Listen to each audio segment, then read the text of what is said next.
Hello बच्चों, let's see this question. तो इस क्वेश्चन में अपन को बोला है कि एल्यूमिनियम का जो वर्क फंक्शन होता है वो होता है 4.2 इलेक्ट्रॉन वोल्ट। और उसके बाद अपने पास दो फोटोन है 2.5 इलेक्ट्रॉन वोल्ट एनर्जी के, और वो दोनों एल्यूमिनियम के पीस पे स्ट्राइक करते हैं। तो जो फोटो इलेक्ट्रिक एमिशन है वो नहीं होता।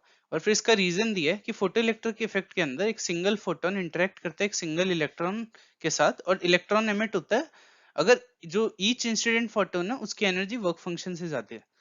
तो मैं आपको बोल देता हूँ कि क्वेश्चन सॉल्व करने के लिए जो मैं कॉन्सेप्ट यूज करूंगा, जो की कॉन्सेप्ट यूज करूंगा वो हो जाएगा फोटो इलेक्ट्रिक इफेक्ट। तो अपन को इस क्वेश्चन में देखो, असर्शन में क्या बोला है कि जो वर्क फंक्शन है उसके लिए 4.2 इलेक्ट्रॉन वोल्ट। तो इस फोटो इलेक्ट्रिक इफेक्ट में क्या होता है, जब एक इलेक्ट्रॉन होता है, मान लो अब इसका वर्क फंक्शन है 4.2, मतलब 4.2 इलेक्ट्रॉन वोल्ट इसको जब मिलेंगे तब ये इस एल्यूमिनियम से बाहर निकल जाएगा। तो अब इस पे फोटोन कितनी एनर्जी का गिर रहा है, 2.5 इलेक्ट्रॉन वोल्ट। और फोटो इलेक्ट्रिक इफेक्ट में क्या होता है, एक एक जो फोटोन होता है वो एक इलेक्ट्रॉन से जाके टकराता है। ऐसे नहीं होता कि लाइक एक इलेक्ट्रॉन है, उससे पहले एक फोटोन टकरा गया तो 2.5 एनर्जी ऐड हो गई, फिर एक और टकरा गया तो 2.5 एनर्जी, और ऐसे टोटल एनर्जी 5 हो गई। ऐसे नहीं होता। इसमें होता है कि एक इलेक्ट्रॉन पे एक फोटोन टकराएगा।